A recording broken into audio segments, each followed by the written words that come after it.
이렇게 되면 한반도에서는 남한과 북한 간의 군사적 충돌이 발생하고 대만 해협에서는 미국과 중국의 전쟁이 이어지는 두 개의 전쟁 구조가 동시에 형성되는 셈.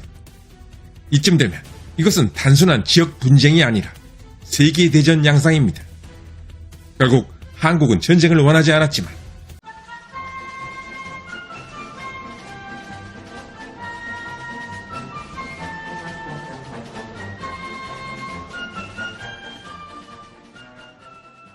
(2020년) 중국의 대만 침공. 급작스런 중국의 대만 침공은 결국 미국과의 충돌로까지 이어지게 되는데, 만약 실제로 이런 일이 벌어진다면 그때 한국은 어찌 되는 것인가? 이번 컨텐츠는 실제로 이런 사태가 벌어졌을 경우 한국이 어찌 될 것인지에 대한 구체적이고 현실적인 이야기를 해보도록 하겠습니다.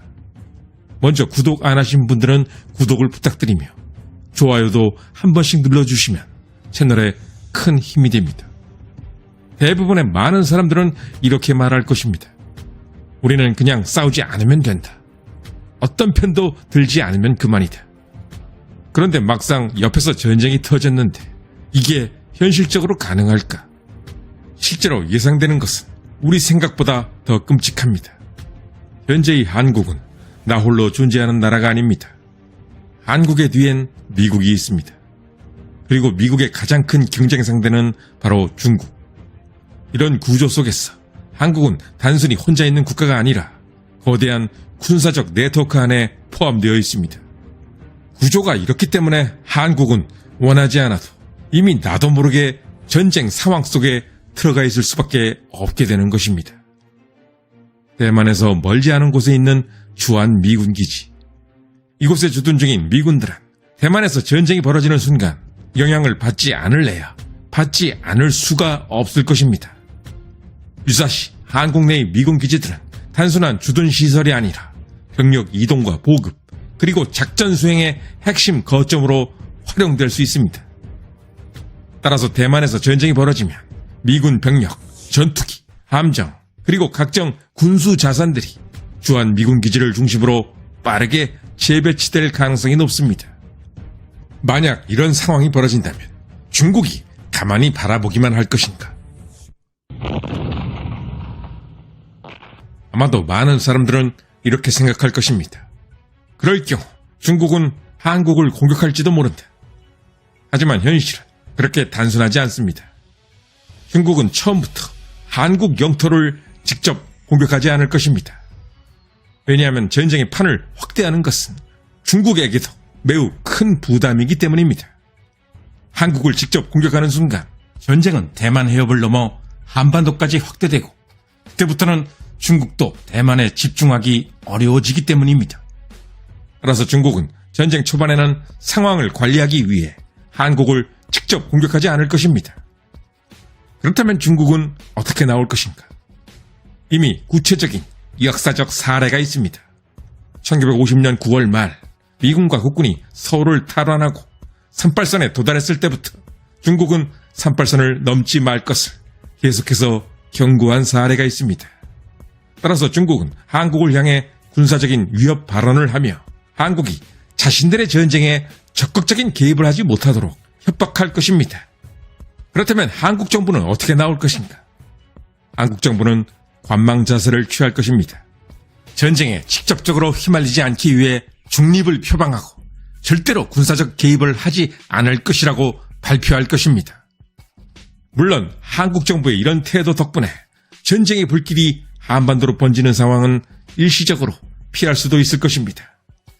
그러나 여기서 상황이 한 단계 더 올라가는 순간 모든 게 달라집니다. 그것은 바로 미군이 주한미군 기지에서 출격하기 시작하는 순간, 다시 말해 한반도에서 날아온 미군이 중국을 치는 경우, 바로 이 시점부터 한국은 단순한 후방 지원 국가가 아니라 미국 전쟁 수행의 일부 국가로 간주될 것입니다. 중국 입장에서는 절대 이것을 놔두지 않을 것입니다. 중국은 제한된 목표에 대한 원점 타격을 통해 위협을 제거하려고 할 가능성이 매우 높습니다. 이는 전쟁의 판을 키우지 않으면서도 필요한 만큼의 군사 행동을 취하는 방식. 결국 한국이 전쟁을 원하는가, 원하지 않는가는 별로 중요하지 않습니다. 한국은 자신의 의지와는 관계없이 시시각각으로 상황의 변함에 따라 서서히 전쟁에 말려드는 구조이기 때문입니다. 그런데 진짜 위험한 상황 변화는 아직도 일어나지 않았습니다.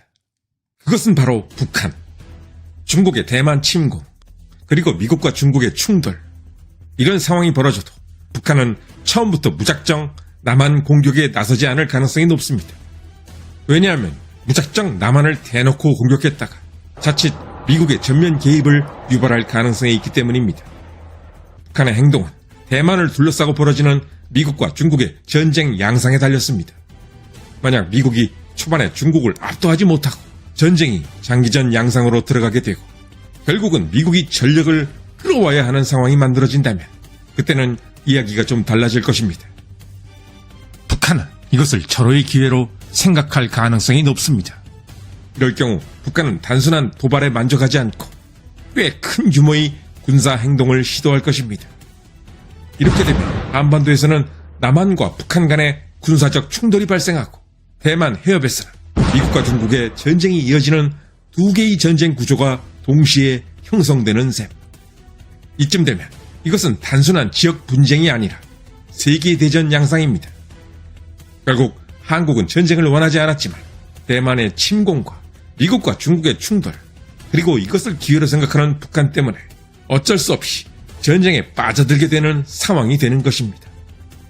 전쟁은 총성이 울리는 순간 시작되는 것이 아니라 이미 그 이전부터 구조적으로 시작되고 있다는 역사의 법칙. 이미 전쟁 전부터 각국이 편을 갈라 얽혀있는 상황에서는 선택을 한다고 되는 게 아니라 흐름에 따라 운명이 좌우될 수밖에 없는 것입니다.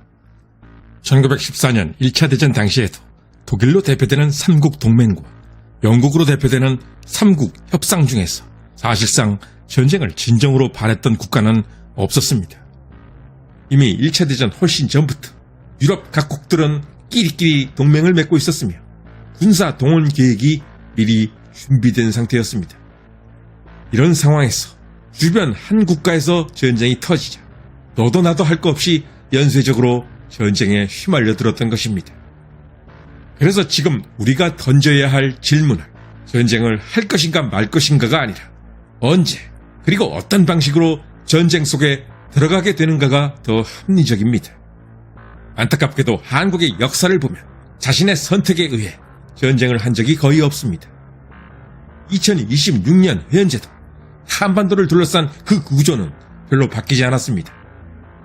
그러나 지금의 대한민국은 과거와는 비교할 수 없을 정도로 강력한 국력을 지닌 국가.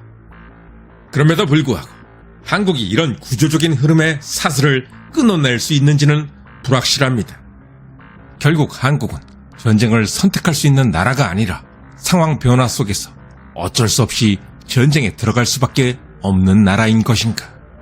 아니면 스스로의 의지로 전쟁을 피할 수 있을 것인가? 여러분은 어떻게 생각하십니까? 어떤 생각을 갖고 계신지 댓글로 남겨주시면 좋겠습니다. 끝까지 시청해주신 시청자 여러분께 감사드립니다. 다음에도 유익하고 흥미로운 컨텐츠로 찾아뵙겠습니다.